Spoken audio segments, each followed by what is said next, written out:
പുതിയ ഒരു കേസ് കൂടി രാഹുൽ മാങ്കൂട്ടത്തിൻ്റെ ഭാഗമായിട്ട് വന്നിട്ടുണ്ട് പാലക്കാട് നിന്ന്. അതിനെ കൂടെ പരാതിക്കാരിയുടെ ഭർത്താവ് ഇപ്പോൾ മറ്റൊരു പരാതിയുമായിട്ട് വന്നിട്ടുണ്ട്.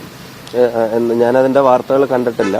അതിൽ ഇനി കോൺഗ്രസിന് എന്തെങ്കിലും പ്രത്യേകിച്ച് കൂടുതലായിട്ട് ചെയ്യാനുള്ളതായിട്ട് നിങ്ങൾക്കറിയാം. പാർട്ടിയിൽ നിന്നുള്ള നടപടികൾ പാർട്ടി ഓൾറെഡി എടുത്തു കഴിഞ്ഞു.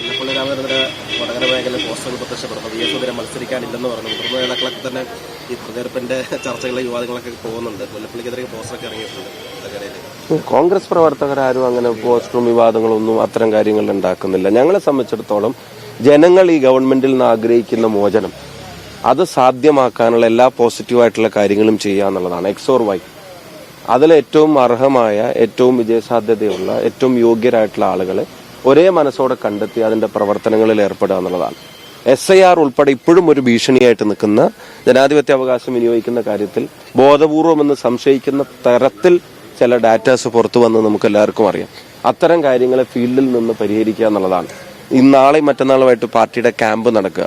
അതിന്റെ അജണ്ടകൾ മുഴുവൻ ഈ ദുർഭരണത്തിൽ നിന്ന് ജനങ്ങളെ മോചിപ്പിക്കാൻ, ജനങ്ങൾ ഇപ്പോ ലോക്കൽ ബോഡി ഇലക്ഷനിൽ ഞങ്ങളിൽ അർപ്പിച്ച വിശ്വാസത്തെ കാക്കുന്ന രീതിയിൽ ഇനി ഫർദർ നടത്തേണ്ട പ്രവർത്തനങ്ങളെ സംബന്ധിച്ചാണ്. ഞങ്ങൾക്കുണ്ടായ വിജയം ഞങ്ങളെ അഹങ്കാരികളാക്കി മാറ്റിയിട്ടില്ല. കൂടുതൽ താഴെത്തട്ടിലുള്ള പ്രവർത്തനങ്ങളെ സംബന്ധിച്ചാണ്. അപ്പോൾ കോൺഗ്രസിന്റെ ഒരു പ്രവർത്തകനും ഒരാൾക്കെതിരെയും അങ്ങനെ ഒരു പോസ്റ്ററുമായിട്ട് രംഗത്ത് വരില്ല. UDFന്റെ ഒരു പ്രവർത്തകരും അത്തരത്തിലുള്ള പ്രവർത്തികളൊന്നും ചെയ്യില്ല. സ്ഥാനാർത്ഥികളെ വ്യക്തിപരമായി നിർണ്ണയിക്കുന്ന ചർച്ചകൾ പാർട്ടിയിൽ എവിടെയും ആരംഭിച്ചിട്ടില്ല. ഒരു പോളിസി ഡിസിഷനാണ് ഇപ്പോൾ വരുന്നത്. ആ പോളിസി ഡിസിഷൻ എങ്ങനെയായിരിക്കണം ഇതിന്റെ നിർണ്ണയം ഉൾപ്പെടെയുള്ള കാര്യങ്ങൾ പാർട്ടി ക്യാമ്പിൽ ചർച്ച ചെയ്യും. ബത്തേരിയിൽ നാളെ ആ ക്യാമ്പ് നടക്കുകയാണ്. ആ ഗൈഡ് ലൈൻ അനുസരിച്ച് കാര്യങ്ങൾ നിശ്ചയിച്ചു പോകും. ആര് സ്ഥാനാർത്ഥിയാണെങ്കിലും ഇത്തവണ ഒരു കാര്യം, കോഴിക്കോട് നിന്ന് കോൺഗ്രസിന് MLA-മാരുണ്ടായിരിക്കും. UDFന്റെ MLA-മാരുടെ എണ്ണം കൂടും എന്നുള്ള കാര്യത്തിന് ഒരു സംശയവും നിങ്ങൾക്ക് വേണ്ട.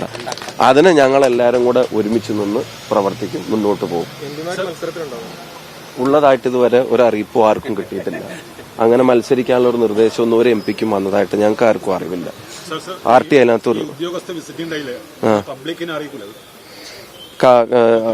സേഫ്റ്റി വിസിറ്റിന്റെ കാര്യം പബ്ലിക്കിനെ അറിയിച്ചിട്ടായിക്കൊള്ളുന്നില്ല. കാരണം അത് അവർക്കൊരു എഞ്ചിനീയറിംഗ് അല്ല, അതല്ല സേഫ്റ്റിയിൽ അത് അവരുടെ ഒരു എഞ്ചിനീയറിംഗ് ടീമിന്റെ വിസിറ്റാണ്. നമുക്ക് ജനപ്രതിനിധികളെ അറിയിച്ച് ഞാനും കൂടെ ചേർന്നിട്ടുള്ള ഒരു വിസിറ്റ് നമ്മൾ വെക്കും. അത് നിങ്ങളെ അറിയിക്കുകയും ചെയ്യും കേട്ടോ.